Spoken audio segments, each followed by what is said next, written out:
And I wish at that time I would have been a little better prepared to have some of these materials that we have now to help explain. But you know, our taxes, all this stuff, it's pretty incredible to me when I think about what we use all this stuff for. Obviously, police and fire, our safety service, is where a big portion of our taxes go.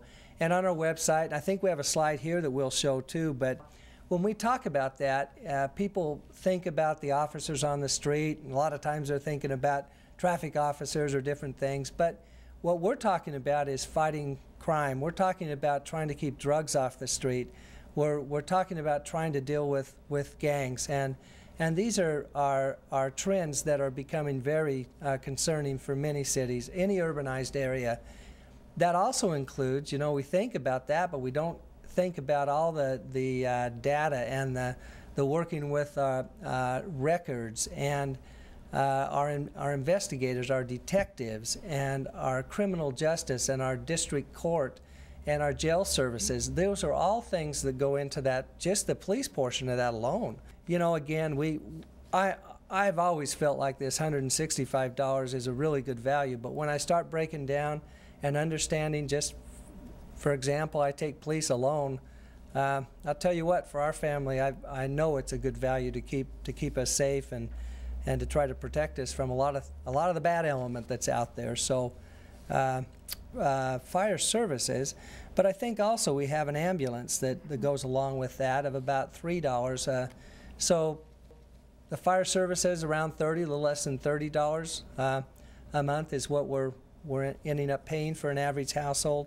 And besides that, we have the water, we have the wastewater, the stormwater protection, our streets, our traffic signals, our recreation services, our parks, like I said, our criminal justice. And we have to do some planning in the city because, you know, if you don't do that, what happens is that things can grow, but they don't grow in a controlled way where that growth is compatible with itself, so that it really complements what the city is and the strengths of a city. So those are some of those back behind the scenes. You know, I work oftentimes with our city attorney on different things, and the city attorney, for example, would come into play on almost every one of these areas in order to make sure that we're trying to do things in a way that complies with the law and protects ourselves from, you know, I think we all know it's a pretty litigious society out there now, so we have to be careful with that.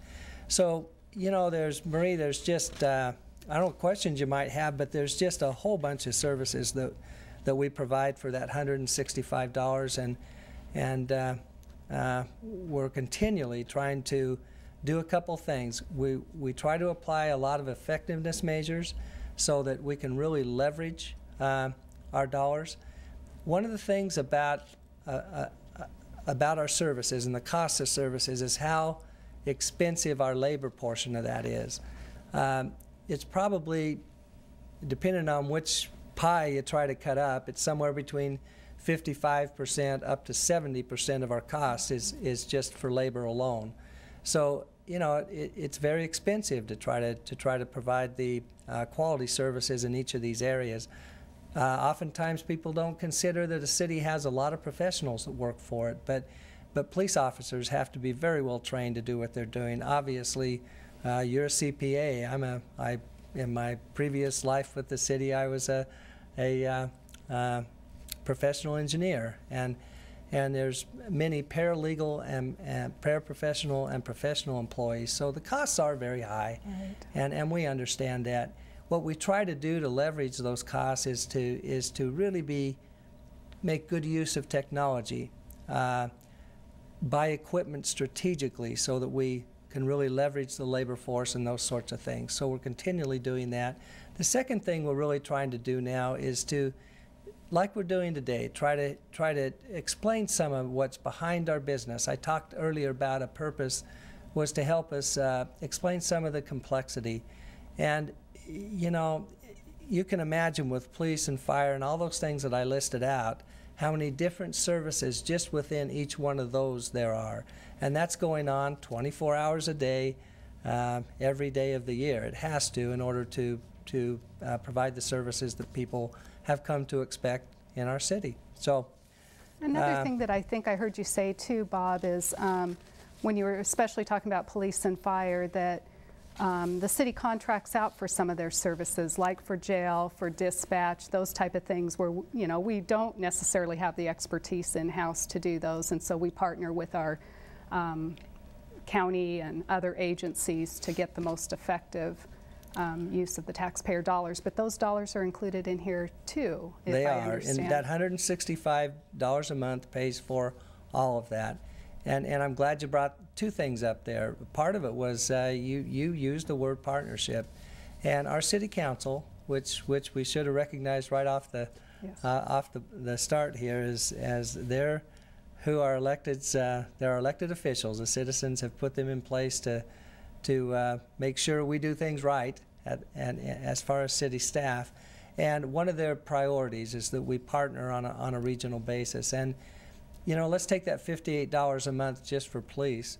We have very strong partnerships with our Metro Drug Enforcement. We do it with something called a bi-county police information network that we call it BIPEN. Dispatching, 911 dispatching, you know, Benton County Emergency Services. These are all places that we leverage our dollars with other dollars in the region to really get the best bang out of the buck. And that's very important. And then you also mentioned this idea about contracting, and you said it just right.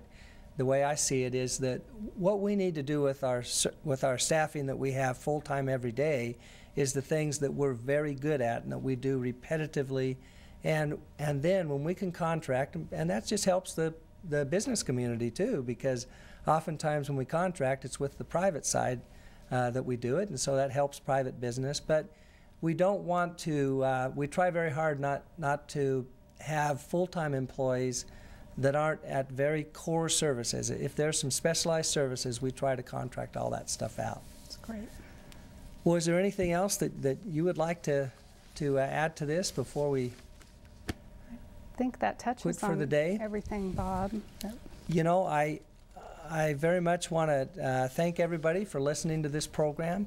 I want to conclude by saying that there really are a lot of complex services with the city.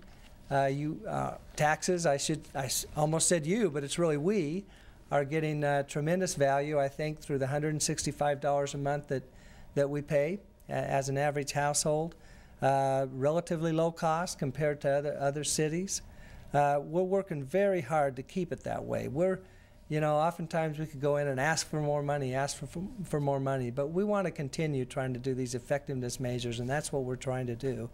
And then, again, we have a very complex business that we're running here, so oftentimes people look at one aspect, but we need to take more time, I think, with our citizens and talk more about the comprehensive nature of what we're doing. So, in that regard, we really appreciate the time and Charter helping us put this program together today. If anybody wants more information, you can go to our website. We are happy to say that we will be launching a new interactive website, and that will be in May of this year. So it'll be maybe a little clumsy to get on our website right now. All this stuff that we've talked about and we've shown with the graphs in the program, they are available.